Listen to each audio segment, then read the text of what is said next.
జాతర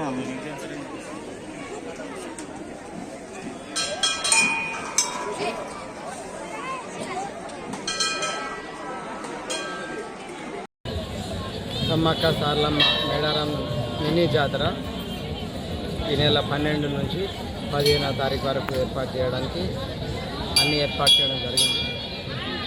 అయితే ఈ మినీ జాతర లోపల మహాజాతర కంటే కొంచెం పెద్ద సంఖ్యలో వస్తారని, అయినప్పటికీ గత జాతరలని వాటి యొక్క అనుభవాన్ని దృష్టిలో పెట్టుకొని భక్తులు అధిక సంఖ్య లోపల వస్తారని ఆశించి వారికి కావాల్సినటువంటి రవాణా సౌకర్యాలు కానీ, స్నానానికి జంపనవాగులో నీటి షవర్స్ కానీ, అట్లాగే చలవ పందిళ్ళు కానీ, రోడ్స్ కానీ, మెడికల్ కానీ, లైటింగ్ అరేంజ్మెంట్స్ కానీ, భక్తులకు ఉండేటువంటి చలవ పందిళ్ళు వేసి ఎక్కువ సంఖ్యలో వచ్చినప్పటికీ భక్తులకు ఎలాంటి ఇబ్బంది కలగద్దనే ఉద్దేశంతో జిల్లా యంత్రాంగం నుండి అన్ని ప్రభుత్వ శాఖల సమన్వయంతో పూర్తి ఏర్పాటు చేయడం జరిగింది. ప్రధానంగా మహాజాతర అంటే అమ్మవారిని చిలకలగుట్ట నుండి, అలాగే మిగతా సార్లమ్మ అమ్మవారిని కన్నెపల్లి నుండి ఇట్లా దేవతలను తీసుకొచ్చేటువంటి సాంప్రదాయం ఉంటుంది.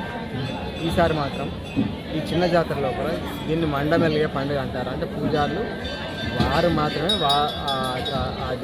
దేవత యొక్క ఆలయం లోపల పూజ నిర్వహించి భక్తులందరూ అట్లాగే ప్రజలందరూ సుఖ సంతోషాలతో ఉండాలన్నటువంటి జరిపేటువంటి క్రతువునే ఈ మండవెలిగే పండుగ అంటారు.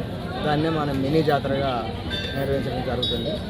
ఇది అంటే ఇప్పుడే సాగుతుందా? ప్రతి ఇయర్ మినీ దాదాపు ఒక 10 జాతరల నుండి 2010 తర్వాత 2008 అట్లా తారీఖు నుండి ఆ సంవత్సరం నుండి నడుస్తుంది.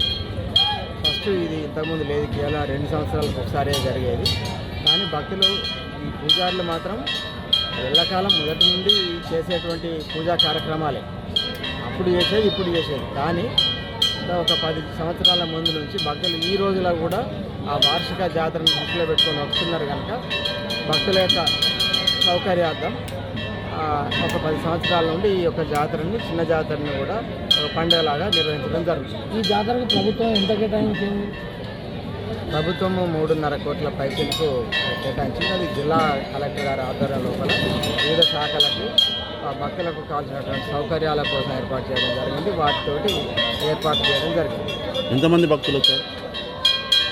సుమారు ప్రతిరోజు మీరు చూస్తూనే ఉన్నారు, రోజుకు 1 లక్ష మందికి పైన భక్తులు వస్తున్నారు. ఓవరాల్గా ఒక 5-6 లక్షల మందికి వస్తారనే అంచనాతో ఏర్పాటు చేయడం జరిగింది. అదేవిధంగా భక్తులు వస్తున్నారు. ఇంకా 2 రోజుల టైం ఉంది కనుక ఇంకా ఎక్కువ సంఖ్య లోపల వచ్చే అవకాశం ఉందని మేము భావిస్తున్నాం. మీ పేరు చెప్పండి. నేను కార్యనిర్వహణాధికారిని రాజేంద్ర.